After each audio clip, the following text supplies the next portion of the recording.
অন্যদিকে জঙ্গলের অন্য পাশে বসেছিল এক বাঘ। সে মাংস খাচ্ছিল, কিন্তু তাতে তার খিদে মিটল না। তাই সে খাবারের সন্ধানে জঙ্গলের ভেতর হাঁটতে লাগলো। হাঁটতে হাঁটতে হঠাৎ সে দেখতে পেল একটি ছোট কুঁড়ে ঘর। বাঘ বলল, এই ঘরটা কে বানিয়েছে?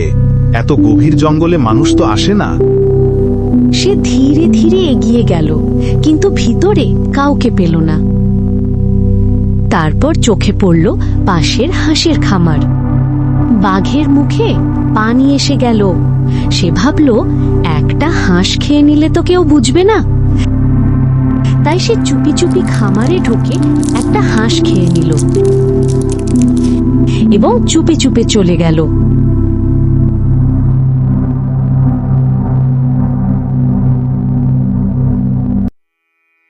পরদিন সকালে শিয়াল খামারে এসে দেখল একটা হাঁস নেই।